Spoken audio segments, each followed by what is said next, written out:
Colombia nos pone al precio que ellos consideran necesario. Ujú. Y demorará también esta línea de transmisión con el Perú, ¿no? Que es muy importante porque ese es el próximo salto que tiene que hacerse a 500.000 voltios, o sea, ya las líneas de transmisión, estos grandes corredores deben hacerse a eso, pero no solamente basta la interconexión, también Perú tiene que tener la suficiente sobreproducción de energía para así podernos vender, que el año anterior ya nos vendió alrededor de unos 4 millones de dólares, pero yo pienso que con esta línea se incrementará las ventas, desde sí las importaciones de Ecuador y seguiría saliendo más plata del Ecuador hacia los otros países. Ya, eso es lo, digamos, lo crítico. La plata alcanza en este caso, Sebastián, La plata para alcanza, sostener, digamos, o se avisora que de pronto, bueno, van a perdonar las planillas de energía eléctrica diciembre, enero y febrero del próximo año. Pero ¿y después? la plata ¿Qué puede alcanza, suceder? sí, sí, mi querido Osvaldo, mire, la plata alcanza cuando se hace las cosas de la manera correcta y se maneja las finanzas de forma transparente. Pero cada vez que se utiliza el dinero para regalar como una estrategia de campaña electoral, eso le va a seguir quebrando al sector. Por eso es que, o sea, ese es uno de los síntomas de los cuales no ha habido la tan dichosa inversión. ¿Por qué? Porque se gasta la plata en este tipo de cosas. Sebastián, ¿quiénes se van a ver más afectados en este ámbito de el que no se paguen las planillas en diciembre, enero y febrero? Las Eh, distribuidoras, porque las distribuidoras dependen o sea, por de esa ejemplo, Empresa facturación. Eléctrica Quito, Y todas las distribuidoras, exacto, porque dependen de esa la facturación. Quito es distribuidora o comercializadora.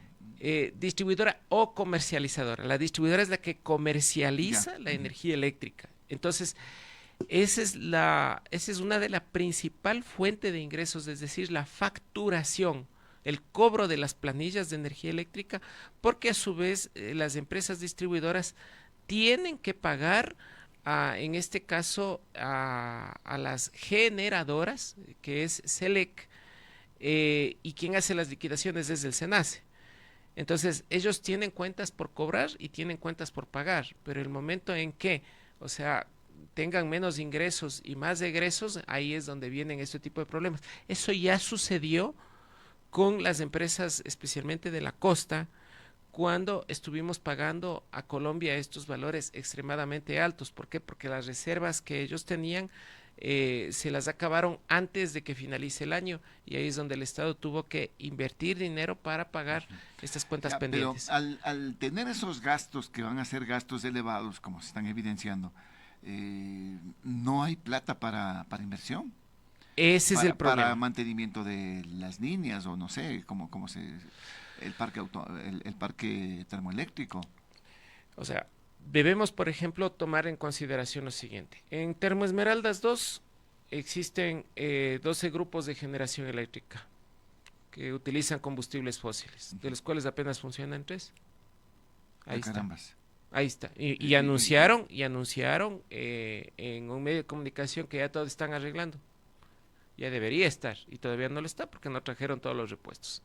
Termoesmeraldas 1 de 125 megavatios apenas funciona con 65.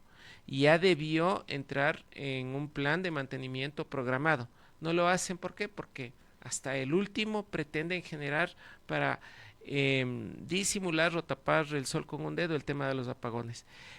A estas alturas, sabiendo que los apagones le, son inminentes, les- deberían le ya están forzando, digamos, al están sistema. están trabajando a sobrecarga las termoeléctricas, con tal de que de evitar hasta el último tema de los apagones, porque el gobierno sabe que los políticos el tema de los apagones lo tomarán como una forma de ataque en pre-campaña electoral.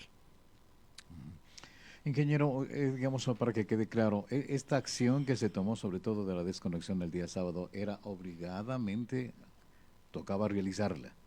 Sí, porque la protección sistémica es básicamente un software extremadamente avanzado Ya, pero no que estaba lo hace. previsto pues que haya ese corte del 70% en el país. Es un evento fortuito, es una falla trifásica a tierra, es el cortocircuito más catastrófico, más elevado que puede existir de los distintos tipos de fallas o de Ujú. cortocircuitos, ¿no? El O sea, trifásico a fue un tierra. grave, gravísimo. Es grave, el evento es grave y las protecciones actúan de manera correcta, porque si no actuaran de manera correcta, esa gran intensidad de corriente hubiese circulado hacia los equipos primarios, como son transformadores o las mismas centrales, es decir, las fallas, lo que decimos los ingenieros, las fallas viajan hacia la fuente.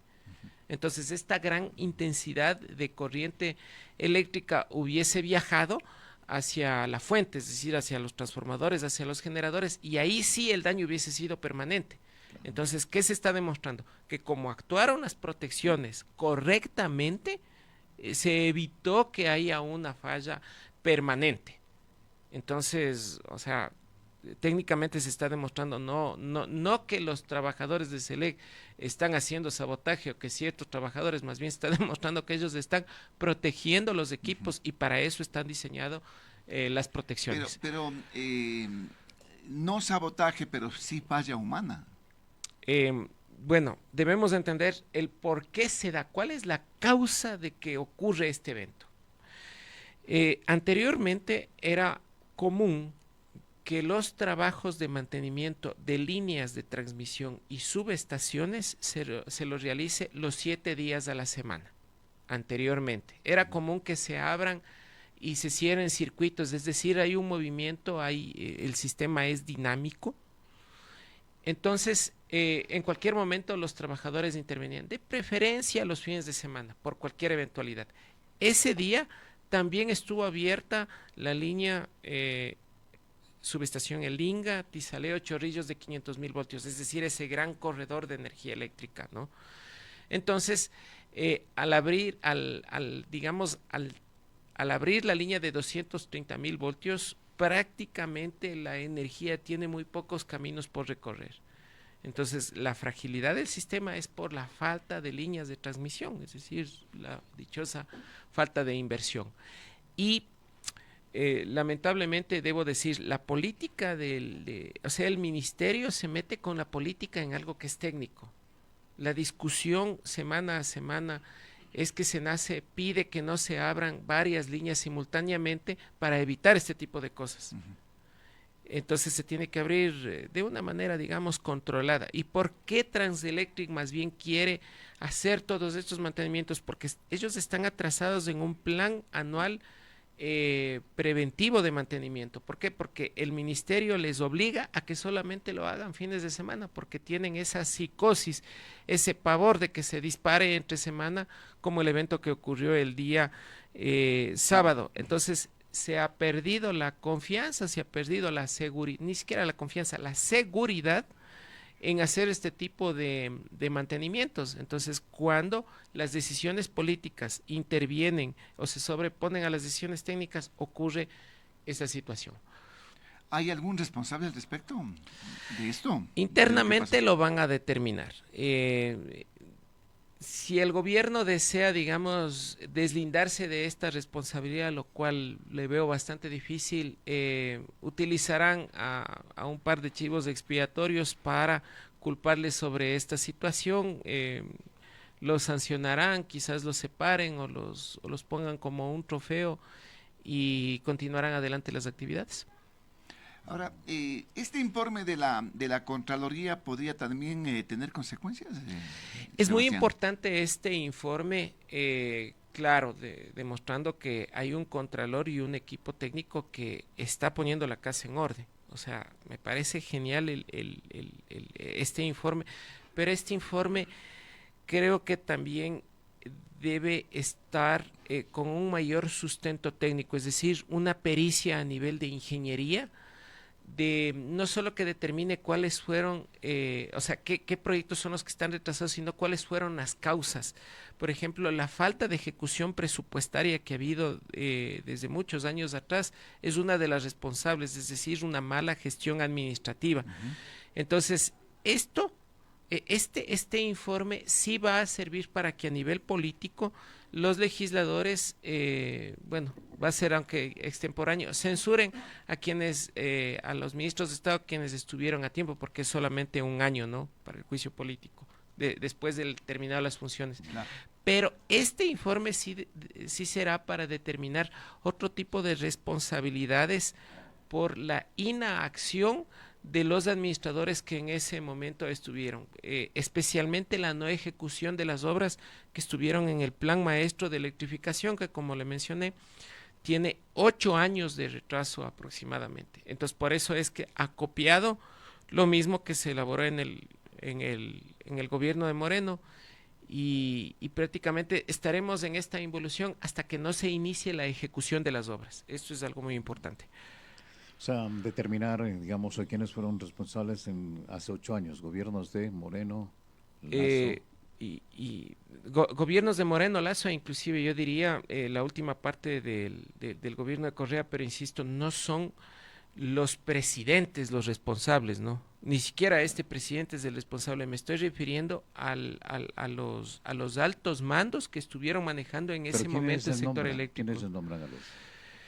El presidente, los presidentes, o sea, ellos depositan su confianza porque ninguno de los presidentes dominan estos temas técnicos, ¿no? Claro. O sea, si bien es cierto, sí puede determinarse un cierto tipo de corresponsabilidad, porque a la final el ministro, los gerentes son los representantes del gobierno. Entonces una cosa es referirme al presidente y otra cosa es referirme al gobierno. Igual yo no me he referido al presidente Noboa, yo lo que me he referido es a los miembros del equipo de gobierno que son los responsables de todas estas situaciones, ¿no? Darío Dávalos me está escribiendo y dice: un reciente informe de la Contraloría General del Estado permite el acceso a datos hasta ahora desconocidos y ha puesto el dedo en la llaga. El mantenimiento de un importante tramo de la hidroeléctrica Paute-Molino no ha sido cumplido. Desde directores de área hasta ministros de la cartera de Energía han intentado evadir la responsabilidad. No obstante, la Contraloría ha sido tajante en identificar las deficiencias de gestión. Es clarito, como usted dice, en buena hora que el Contralor esté haciendo y no es solamente Paute, por ejemplo, en la represa de Agoyán desde hace varios años existe una fuga en la solera de las compuertas que cierran, en este caso, los desagües.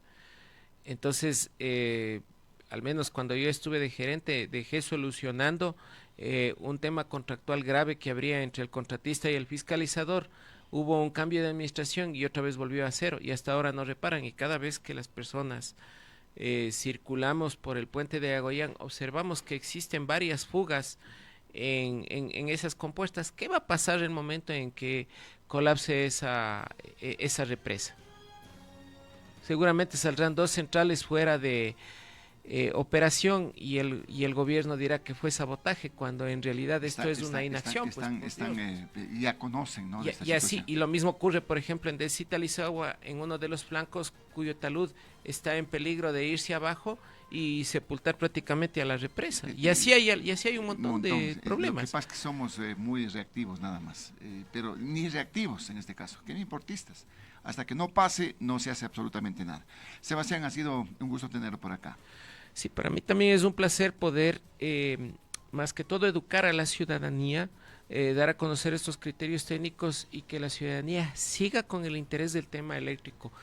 De aquí en adelante, igual que se lo mencionó la vez anterior, la ciudadanía tendrá que ser muy minuciosa en el discurso político que brinden los candidatos para que sepamos elegir correctamente y no nos equivoquemos al momento de elegir a nuestro próximo gobernante, en el que tenga que solucionarnos definitivamente el problema eléctrico y que se deje a un lado ese celo político, que se inicie la ejecución de las obras aunque inaugure otro. La ciudadanía y la historia sabrá juzgar quién inició la obra. Eso es lo más importante.